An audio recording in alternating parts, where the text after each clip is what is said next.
El SIDA, un asesino mundial. Primera parte. Locución, Ernesto Fritz. Investigación técnica, Silvina Schuchner.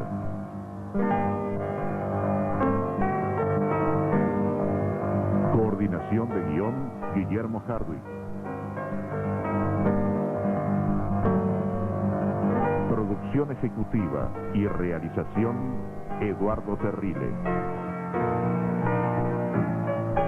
El SIDA es una nueva enfermedad infecciosa de rápida expansión en todo el mundo. El virus afecta las defensas del organismo, deteriorándolas al punto que las personas afectadas están expuestas a infecciones que pueden terminar con su vida. Pero, ¿cómo trabaja este virus? Hola, ¿qué tal? Yo soy el virus del SIDA y pongo fuera de combate al sistema inmunitario. Para que encuentren una vacuna contra mí, los linfocitos tienen que reconocerme.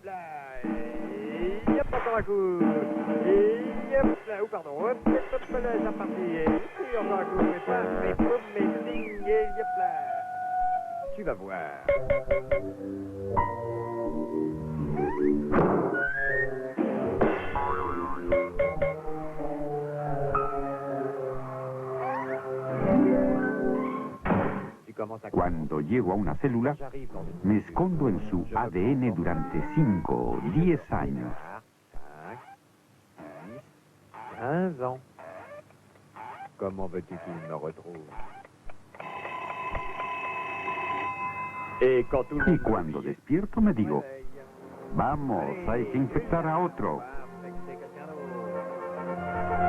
Il n'est pas pour aujourd'hui.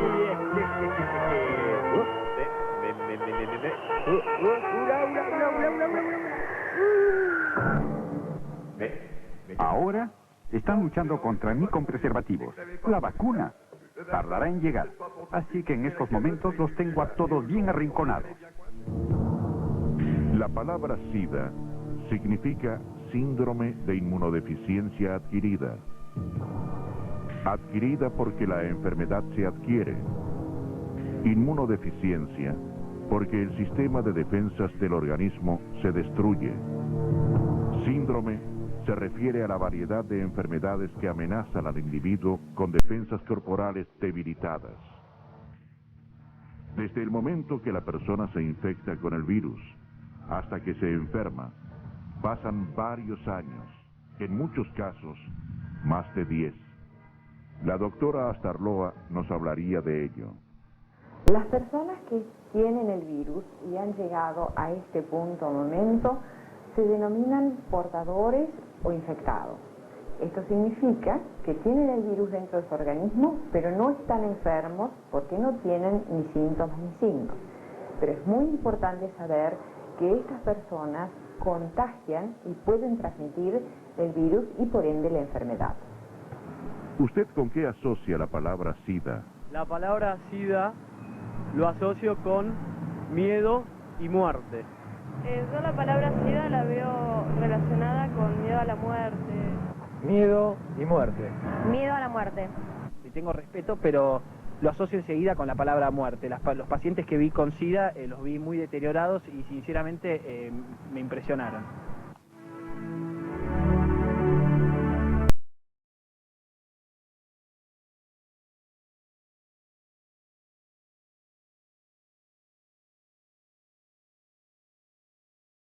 Hospitales de todo el mundo, los jóvenes en sus años más productivos se están muriendo de SIDA.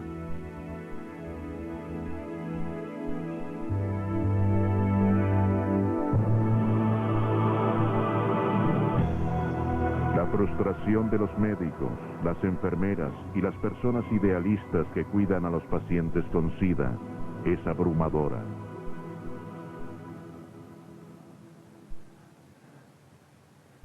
Buenas tardes, qué bueno verlo. Buenas tardes, profesor Dwyer. Este hombre de 30 años se está muriendo de SIDA. Ya no resiste medicinas. Su sistema inmunológico ha sido destruido. Ya no le quedan células T vivas. Su médula espinal está infectada con numerosos agentes que le impiden funcionar bien y por consecuencia no fabrica las células que necesita para coagular la sangre. Por ello ha estado desangrando. Pueden observar estos sarcomas, tumores en la piel que se han esparcido bastante dramáticamente. Y no estamos tratándolo en este momento, pero tenemos muchos otros individuos que están sufriendo lo que nuestro hombre sufre aquí. ¿Es tolerable? Yo creo que no. El SIDA se esparce muy rápidamente en la comunidad homosexual. No es una enfermedad homosexual y lentamente aparecerá en la comunidad heterosexual. Pero si no hacen algo al respecto, será su problema. 1980, primeros indicios. En Estados Unidos se constata un aumento muy raro de afecciones pulmonares. Es el primer alerta. Los médicos franceses aún no están seguros, aunque después se sabría que el virus se remonta a 1978. 1981, la extraña enfermedad de los homosexuales. En momentos en que en Estados Unidos se descubre una serie de enfermos homosexuales muy jóvenes sin defensa contra las infecciones, en Francia se observan los primeros casos, los mismos síntomas identificados en Estados Unidos. Pero hay una pista, unos enfermos franceses que han vivido en la comunidad homosexual norteamericana. A fines del 81 se evalúa que hay en el mundo 407 enfermos. En la Argentina no se registran casos. 1982. La enfermedad se llama SIDA. Los médicos franceses dan la alarma, se forma un grupo de trabajo y se crea la primera red de vigilancia. Por primera vez se habla de un enfermo francés en una revista internacional y se constata que el contagio se produce a través de las relaciones sexuales y en la sangre.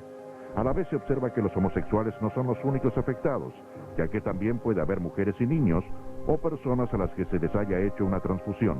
Los investigadores comienzan a pensar en un virus. A fines del 82 hay en el mundo 1.600 casos y en Argentina 3. 1983. La lucha científica se entabla por ambos lados del Atlántico para acorralar a la gente del SIDA. El equipo del Instituto Pasteur de París da la primicia del descubrimiento del virus.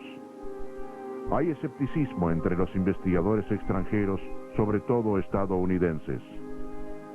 Se impulsa entonces la investigación mundial. Se dan los primeros tratamientos y se toman las primeras precauciones. A fines del 83 hay 5.000 casos en el mundo y 4 en la Argentina. 1984, problemas para la salud pública. Se confirma el papel del virus en el SIDA. Después del equipo del profesor Montagnier del Instituto Pasteur de París, el de Robert Calvo en Estados Unidos descubre a su vez el virus. El primer caso de SIDA ligado a la toxicomanía es reconocido en Francia. Se intensifican las investigaciones. Se quiere comprender cómo el virus ataca el organismo a fin de identificar en la población aparentemente sana a las personas contaminadas que aún no están enfermas y a las que se le llamará seropositivas. Luego hará falta pruebas de detección. Ese año la Organización Mundial de la Salud crea en París el Centro de Vigilancia del SIDA para Europa. A fines del 84 se han detectado 12.000 casos en el mundo y 4 en la Argentina. 1985, el año de la detección. El SIDA se desarrolla en Europa. En Francia el aumento se acentúa. Los poderes públicos toman las primeras grandes medidas. El control de sangre es obligatorio, se realizan consultas para hacer un seguimiento de los seropositivos que son mucho más numerosos que los enfermos declarados. Entre tanto, el SIDA monopoliza la atención de los medios de información. Llega a París el actor norteamericano Rock Hudson, que se hace tratar y es la primera persona en el mundo que declara abiertamente su enfermedad. A fines del 85 se cuentan 26.000 casos en el mundo, en Argentina 28. 1986. Mejoran los cuidados. La epidemia se extiende fuera de París. El número de toxicómanos infectados aumenta brutalmente. En las Antillas y en la Guayana Francesa, el número de los seropositivos y los enfermos es mucho más elevado que en la metrópoli. Hay una mayoría de heterosexuales como en el caso africano. Los hospitales se ven desbordados ante esta situación imprevista. Los médicos reclaman mayores recursos. En esta atmósfera de inquietud se abre en París el segundo Congreso Mundial del SIDA, en el que se advierte que la asistencia médica mejora. Francia se encuentra a la vanguardia en el tratamiento de las infecciones periódicas. Los enfermos sobreviven más tiempo. Ese año aparece también el primer medicamento antiviral contra el SIDA. Al igual que los Estados Unidos, Francia lucha por obtener el AZT. En el Instituto Pasteur se descubre además un segundo virus del SIDA. A fines del 86 hay 52.000 casos en el mundo y 31 en la Argentina. 1987, el año de la prevención. La epidemia progresa velozmente. El único medio de lucha parece ser la prevención. Por primera vez en Francia, a través de las campañas oficiales, se informa sobre el SIDA y su modo de transmisión.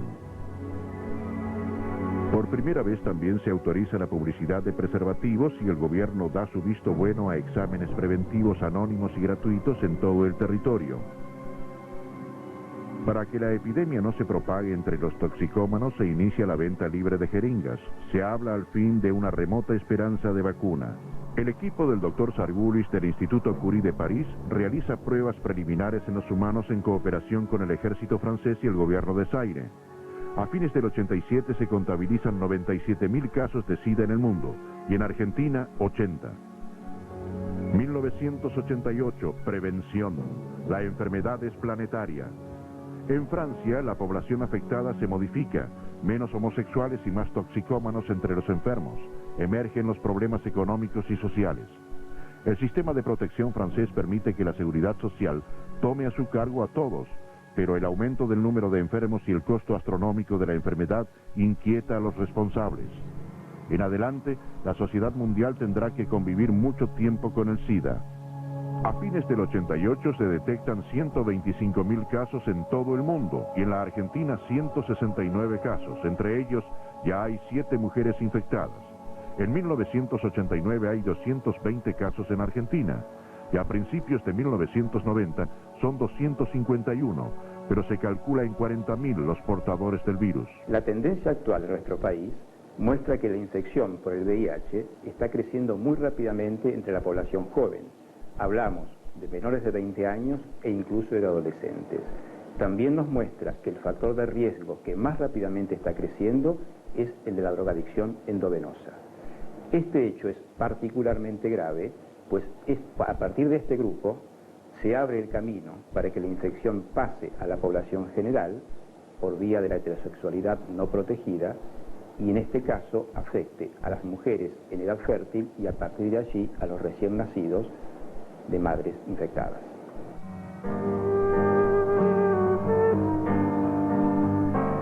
Frente a un panorama incierto respecto de las relaciones sexuales, la pareja humana debe concretar sus sueños y esperanzas en un mundo amenazado por el contagio del SIDA. Cuidarse de él es una manera de vencerlo.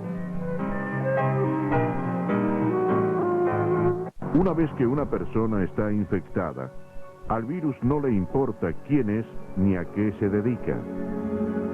Para comprender el funcionamiento de este virus, debemos estudiar en el cuerpo humano su sistema inmunológico.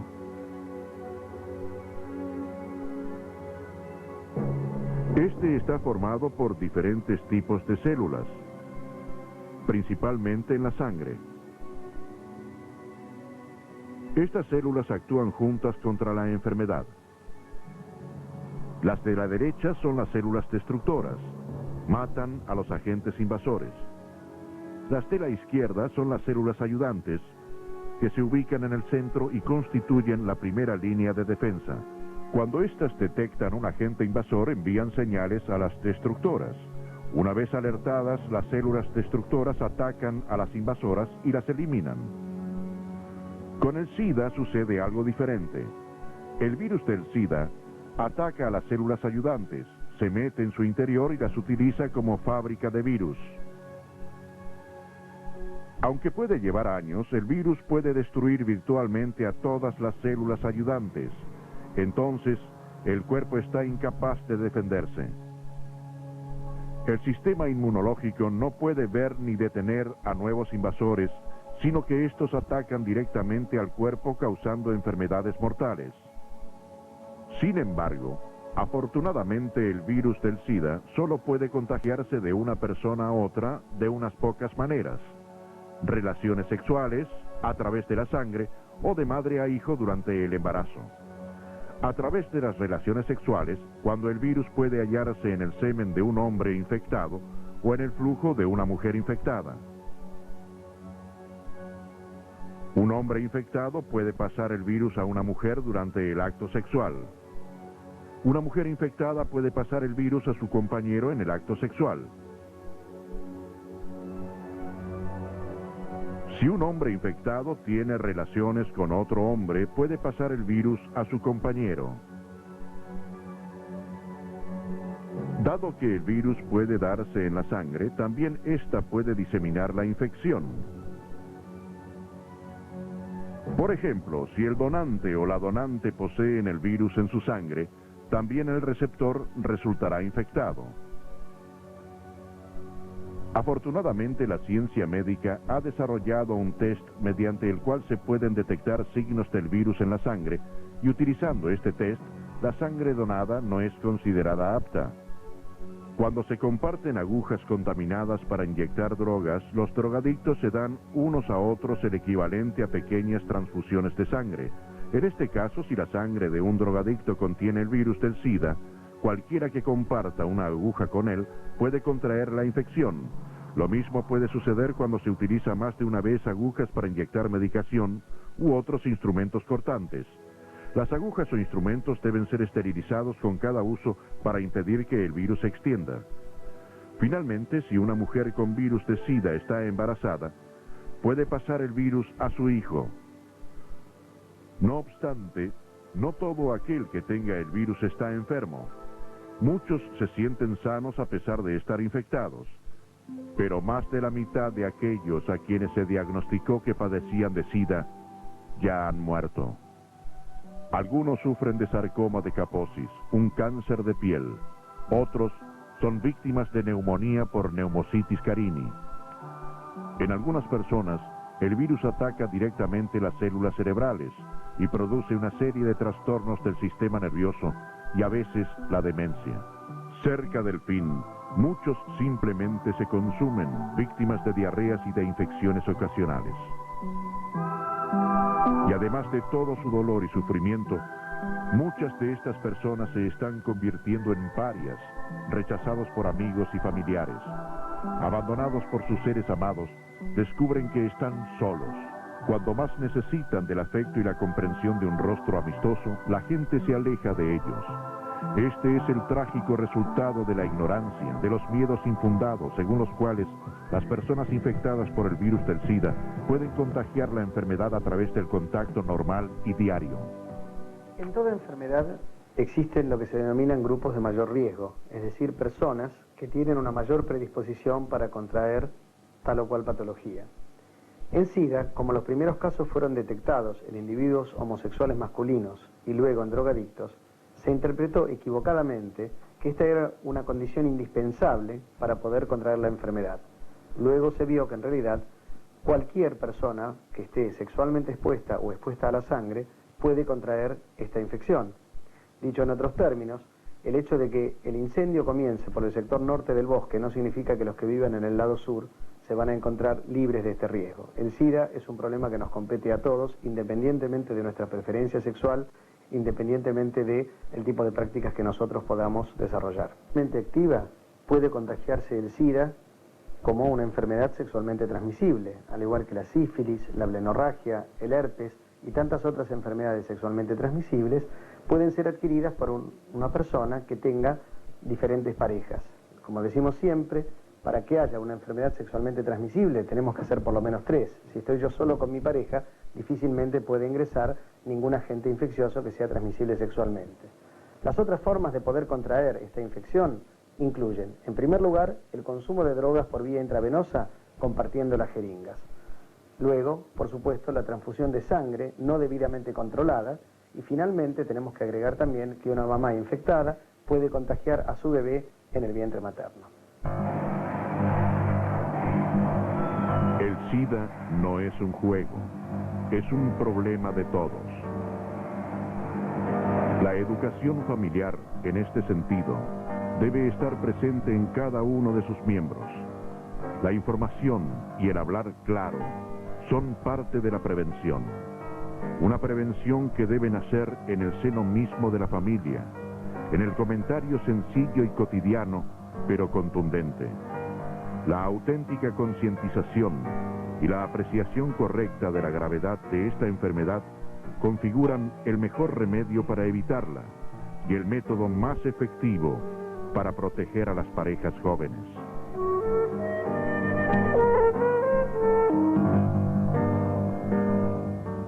Así como el SIDA, en la antigüedad la sífilis tuvo una etapa en la cual, al no conocerse, ya se conoce la enfermedad, y si bien aún no existe una vacuna, al menos ya sabemos cuáles son las cosas que no debemos hacer para contagiarnos. Veamos las formas en que el SIDA no se contagia. No se contagia en un pasamanos, ni se contagia en la preparación de alimentos, ni en los picaportes, ni en la piscina de natación, ni a través del beso o el uso del baño, ni al compartir alimentos, ni a través de los insectos o de objetos cotidianos, ni en los baños públicos, ni en un apretón de manos, ni a través del tubo del teléfono, ni en un abrazo, ni en los productos de una compra, ni a través de la tos. Dado que la relación sexual es la forma común que este virus se contagia, la gente puede protegerse. Algunos pueden decidir no tener relaciones sexuales. Obvio que estas personas no corren riesgo de contagiarse por vía sexual. Si es que se opta por seguir teniendo relaciones sexuales, la protección más efectiva consiste en mantenerlas exclusivamente con una persona que no esté contaminada. Si no, las personas deben restringir el número de compañías sexuales. Una es más segura que dos, y así sucesivamente. No se debe tener relaciones con prostitutas o con personas que tengan más de una pareja sexual, y a menos que se esté completamente seguro que el compañero o compañera no están infectados, se debe utilizar profiláctico durante todo el acto sexual, desde el comienzo hasta el final. Los drogadictos intravenosos deben dejar de inyectarse, y si no pueden hacerlo, al menos deben evitar contraer el virus utilizando agujas esterilizadas y nunca compartidas. Si lo hacen, todas las agujas e instrumentos cortantes deben ser esterilizados antes de cada uso. En un consultorio odontológico, el tratamiento de un paciente portador del virus obliga a tomar rigurosas medidas de prevención, aún para una simple extracción dental.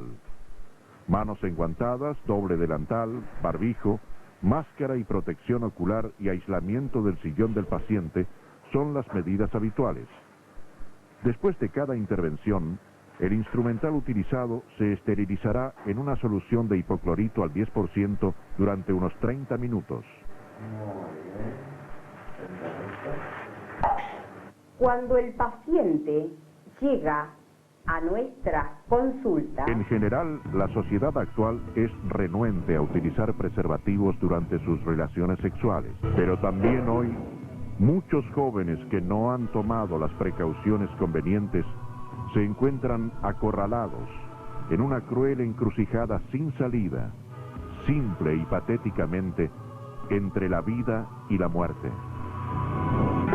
Hoy, la población mundial tiene un enemigo común que actúa en todos los niveles socioeconómicos, en todas las sociedades urbanas.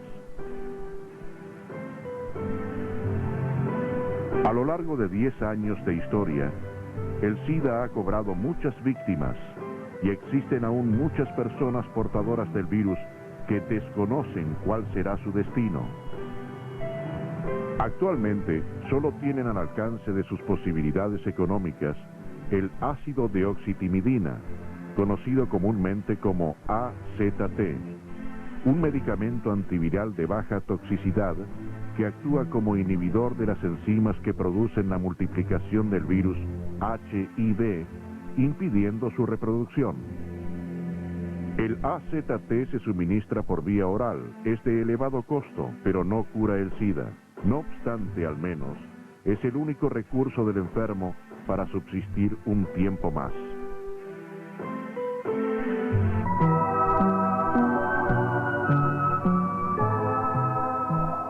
Hace bastante tiempo estoy acá. No creo que salga. Debe ser comprendido en toda su amplitud y profundidad, no solo por el gobierno, sino también por todas las instituciones sociales y por el conjunto de la sociedad. Merece también una legislación adecuada al respecto. En este sentido, hemos planteado y hemos enviado a las cámaras un anteproyecto de ley que busca, por un lado, asegurar que todas las transfusiones de sangre y hemoderivados que se realizan en el país estén adecuadamente controladas y que esto sea obligatorio.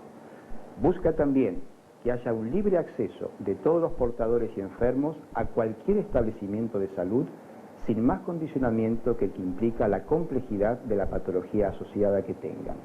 Busca también asegurar la no discriminación, la confidencialidad de los datos y también que el SIDA deje de ser un causal para que un chico no pueda entrar o permanecer en un colegio o que un trabajador no pueda acceder a un trabajo o permanecer en su trabajo.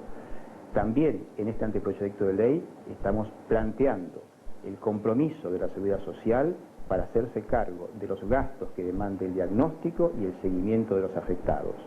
En este momento estamos esperando que las cámaras traten este tema y le den al país la legislación que estamos necesitando. Joven, cuídate mucho. No te metas en las drogas.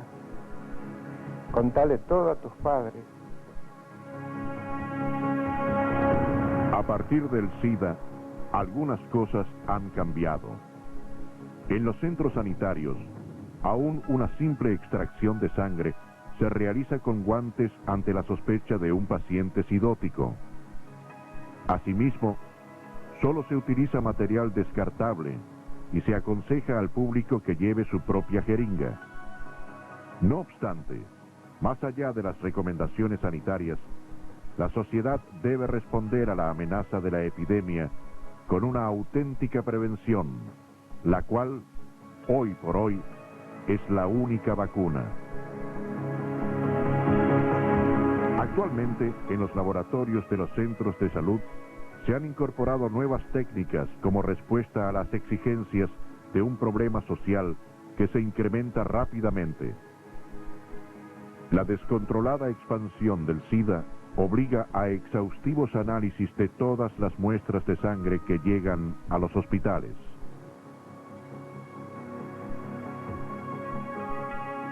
El proceso para determinar la presencia del virus de HIV demora aproximadamente 1 hora hasta llegar al analizador.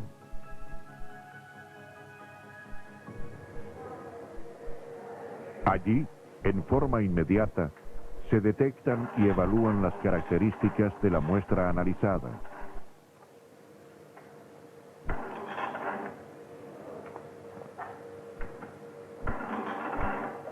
En este caso, 2 muestras de sangre tienen SIDA.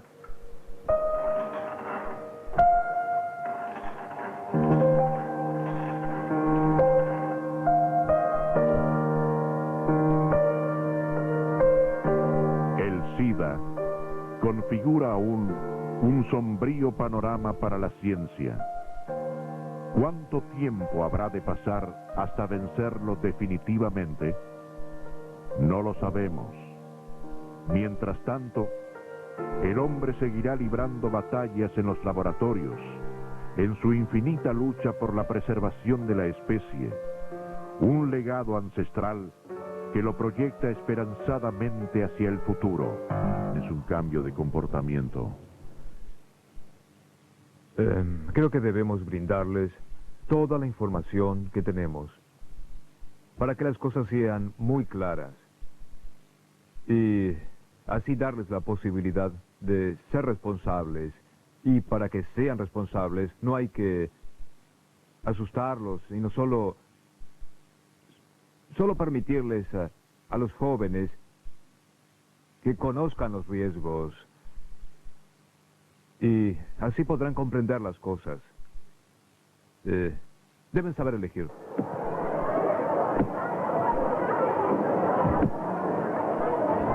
Antes de iniciar una relación, deben pensarlo 2 veces, pues como adolescentes involucra mucha responsabilidad, no es tan fácil como creen.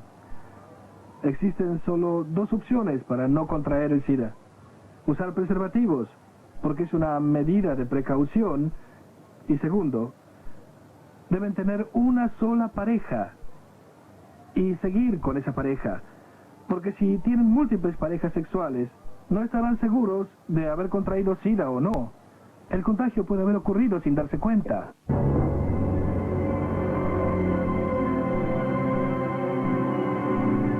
En la Argentina, a través del Ministerio de Salud y Acción Social, se han implementado talleres semanales para capacitar a aquellas personas encargadas del tema salud en diferentes instituciones, clubes, sindicatos, sociedades de fomento, en los barrios carenciados y en los de alto nivel económico.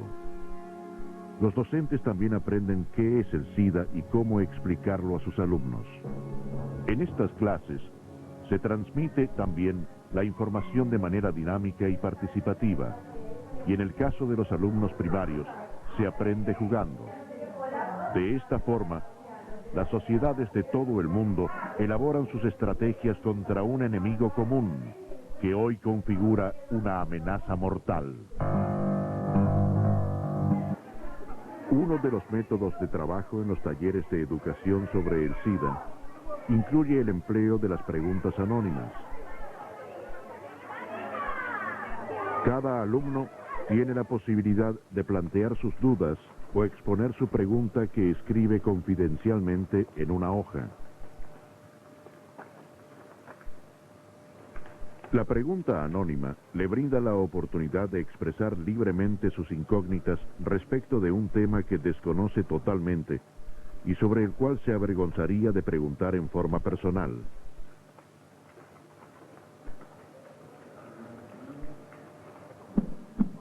Una vez formuladas las preguntas se colocan en una urna. Bueno, ahora mezclamos los papelitos y abrimos la urna. Cada uno va a sacar un papelito de acá. Así, de manera impersonal, se formulan oralmente las inquietudes y da comienzo la clase informativa que contempla la participación activa de los alumnos. Sé que el SIDA puede contagiarse por relaciones sexuales y por la sangre, pero ¿existe alguna otra posibilidad de portar o contagiarse la enfermedad? Yo creo que se puede contagiar por la saliva.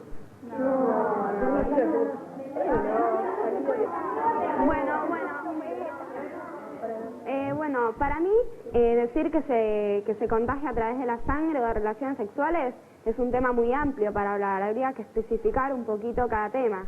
Pero claro, ¿cómo se contagia a través de las relaciones sexuales? ¿Cómo? Bueno, esa es fácil una pregunta. ¿Cómo se contagia a través de las relaciones sexuales? Y si la mujer llega... La utilización de este método unido a una adecuada conducción logran destrabar las fricciones de un diálogo inicial difícil respecto a temas sexuales, ayudando a los niños a vencer rápidamente las barreras del rubor y permitiendo una gimnasia oral fluida, donde se exponen de manera natural los conocimientos, las interpretaciones y las nuevas dudas que se encadenan a medida que avanza la clase. Así, la investigación científica y las ciencias de la educación integran una acción estratégica contra el SIDA. ¿Podrán los frutos de la ciencia internacional sobre el SIDA estar al alcance de toda la población del mundo? ¿O cuando esos frutos lleguen, la vacuna, el tratamiento, estarán al alcance solo de los ricos? Es una cuestión de equidad fundamental. Es una cuestión de fundamental justicia. Pero eso no significa que ocurrirá. Y tenemos ejemplos en los últimos 10 y 15 años cuando la ciencia internacional ha creado productos más urgentemente necesitados en el mundo en vías de desarrollo que en el industrializado. Y sin embargo no son proporcionados o usados en donde se necesitan más. ¿Podemos hacer lo mismo con el SIDA? ¿Dejaremos que ello suceda? Más de 150 países han establecido comités de SIDA a nivel nacional. Cientos de expertos se han movilizado para ayudar a los diferentes países a propiciar una acción inmediata. Implementar planes contra el SIDA a nivel nacional y programas nacionales generales contra el SIDA en países de todo el mundo. Todo esto en menos de un año. Todos los países del mundo necesitan su propio programa nacional fuerte y general contra el SIDA. Todo país debe adaptar su necesidad de protección contra el SIDA a su propia cultura, su propia sociedad, su propia historia. No obstante, es esencial que cada país cuente con un programa fuerte y que todos los programas estén relacionados a nivel internacional. ¿Le tienes miedo al SIDA? Yo no le tengo miedo al SIDA, ya que de acuerdo a mi sistema de vida sé las precauciones que tengo que tomar y así no me lo puedo contagiar. La verdad que no me interesa directamente y nunca pensé lo que es el SIDA. Sí, yo le tengo miedo al SIDA porque todavía no hay vacuna. Le tengo miedo al SIDA en realidad porque estamos muy mal informados y habría de tomar más precauciones, tanto en lugares públicos, en la esterilización de materiales en hospitales, en la información en escuelas sobre las relaciones sexuales, en todo sentido. Estamos mal informados y es una enfermedad muy peligrosa. Algunas personas, por su trabajo, corren el riesgo de contraer la enfermedad. Es el caso de los médicos, odontólogos y personal técnico de salud. Que ha tenido contacto con alguien que tiene SIDA, debe hacerse un análisis de sangre. Es recomendable hacer el análisis después de 3 meses del último presunto contacto con el virus. El virus no se transmite solo sexualmente, también se transmite si entra en contacto con el torrente sanguíneo. Avanza muy rápidamente por la sangre. Siempre es mejor para un paciente conocer su situación y de esta manera poder permitir que los médicos podamos intervenir para ayudarlo cuando no curarlo. Evidentemente, en el caso de la infección por el virus del SIDA, es importante que el paciente conozca su situación por varias razones. La primera de ellas, que de esta manera puede proteger a sus semejantes y no transmitir el virus a otras personas. La segunda, y no menos importante, es que tenemos posibilidad de efectuar intervenciones terapéuticas que nos permitan corregir su estado inmunológico y, si bien no curarlo, al menos reducir la carga de virus que tiene, hacer retroceder esta enfermedad y al mismo tiempo intervenir para hacer una profilaxis, es decir, una prevención de cierto tipo de infecciones que, prevenidas a tiempo, pueden efectivamente demorarse en la aparición en este tipo de enfermedad. Sin lugar a dudas, es beneficioso para la comunidad, pero es también beneficioso para el paciente la consulta precoz y la comprensión temprana de su situación de infectado. La protección del contagio del SIDA es una cuestión de conciencia. La humanidad debe proteger a las generaciones jóvenes, suministrándoles toda la información que permita evaluar el problema en su exacta dimensión. De otra forma, si esto no ocurriera, si la sociedad da la espalda al futuro, es decir, a sus jóvenes, cada día habrá más portadores y más enfermos. Cada día morirán más jóvenes. Las campañas publicitarias son también parte de la lucha para prevenir y controlar las epidemias. Las imágenes pueden ser variadas o tener diversos enfoques publicitarios, pero todas apuntan a un objetivo claro y definido: concientizar. Para prevenir el SIDA, las campañas de difusión son necesarias pero no suficientes. Tienen que apoyar programas de comunicación, que son los que realmente van a modificar las conductas y las actitudes de riesgo que pueda haber en la población. En nuestro país, además de la falta de continuidad, las campañas de difusión no han tenido en cuenta la cultura, las costumbres del público al que estaban dirigidas. En este sentido es necesario investigar el lenguaje, el discurso, las prácticas de riesgo, las costumbres y las necesidades de los grupos a los cuales queremos dirigirnos para elaborar mensajes específicos que puedan ser comprendidos y que no atenten contra sus costumbres y su cultura, porque de otra manera serían rechazados.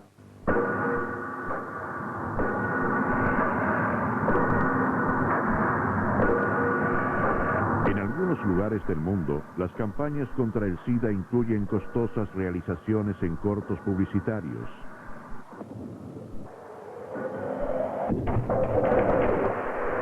En ellos, mediante efectos especiales y una adecuada realización, se logran mensajes concretos a través de ambientaciones, contenidos y escenas de notable dramatismo.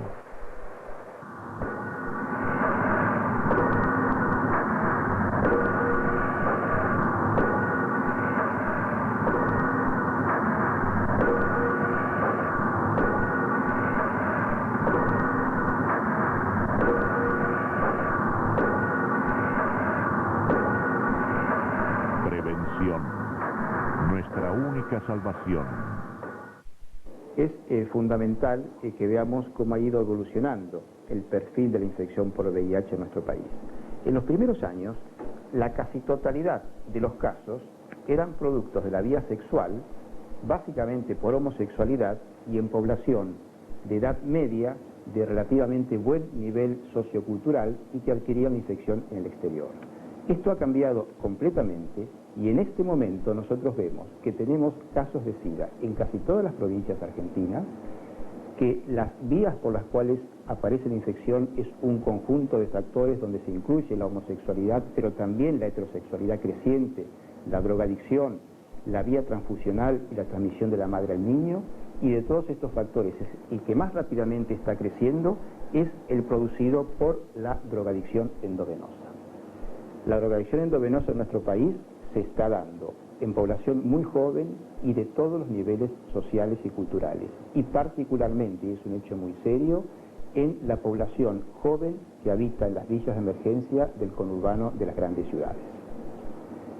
Se espera a nivel mundial que en los próximos años sea precisamente en los países del tercer mundo donde estén radicados la mayor cantidad de infectados por el VIH, con la importante secuela y peso que esto trae sobre los aspectos sanitarios, económicos y sociales de estos países. Existen muchas incógnitas detrás de esta enfermedad que margina, que condena injustamente. Aún se desconoce la cantidad mínima de virus que puede causar una infección de SIDA y culminar en la enfermedad. En los casos de SIDA relacionados con la transfusión, una sola exposición al virus es suficiente. Respecto al riesgo de infección a través de la transmisión sexual, ya se han registrado casos atribuibles a un solo contacto, y se sabe que el riesgo aumenta en forma directamente proporcional al número de relaciones sexuales con una o varias personas infectadas. Pero es la prevención del contagio sexual, del SIDA, la que plantea mayores problemas. En esta enfermedad, si bien se han condensado los aspectos más reprimidos de la sociedad, que tienen que ver con el sexo, con la muerte, con la droga y con la sangre, también es un desafío para poner de manifiesto los mejores valores del ser humano que tienen que ver con el amor, con la solidaridad y con la comprensión. Necesitamos mucho afecto. Mi hermano y mis amigos me lo dan. Es muy triste estar solo, acá, en este lugar y con esta enfermedad.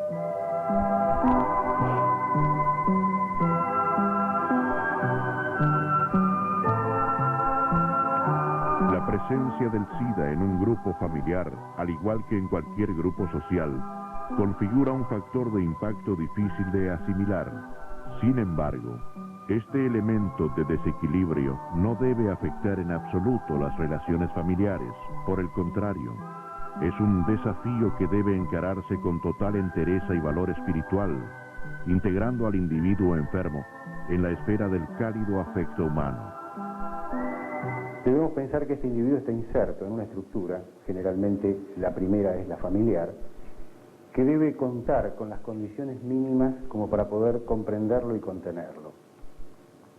Entendemos entonces que la posibilidad de que esta familia también se encuentre apoyada psicoterapéuticamente resultaría óptimo para poder posibilitar el mejoramiento del estado general de un paciente, a la vez que descomprimiría y evitaría ansiedades y angustias que la enfermedad de cualquier miembro familiar genera en la estructura. Esto significa que una familia que esté bien informada, que esté bien educada en salud, que pueda ser apoyada psicoterapéuticamente con uno de sus integrantes enfermo, tiene mayor capacidad de respuesta y posibilidades de darle a este individuo y al resto de los mismos una alternativa de salud mucho más clara. La propia familia debe administrar al enfermo en forma directa y continua todo el cariño, la atención y el apoyo posible para que, más allá de los medicamentos, pueda conservar la fortaleza psicofísica que le permita luchar personalmente contra el mal. Por ello, la dosis de amor familiar es indispensable para la vida. Aún en el último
habrá mucho más dolor y tal vez habrá algunos días en que se sientan mejor y puedan caminar 4 calles hasta el almacén, pero eso es todo.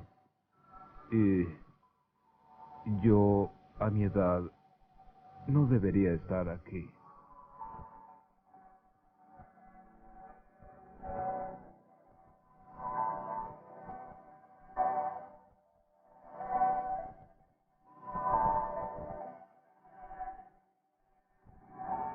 Hace 15 días pensé que me moría y entonces me despedí, ¿sabe? Me despedí de todos y esas cosas, pero no morí. Y hoy, debido a ciertas circunstancias de ayer y de hoy, y por diversos síntomas, pensé que me moría. Pero no puedo encontrar un interruptor para apagar mi vida. 10 horas después de esta entrevista, murió.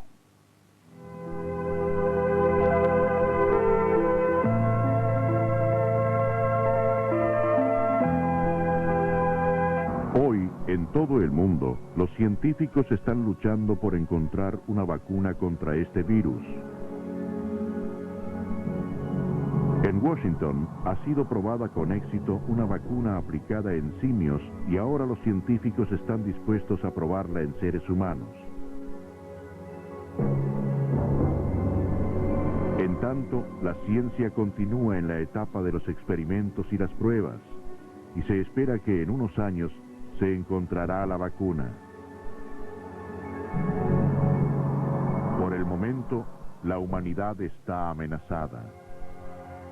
Según estadísticas, en los próximos 3 años morirán en el mundo unas 10 millones de personas infectadas de SIDA.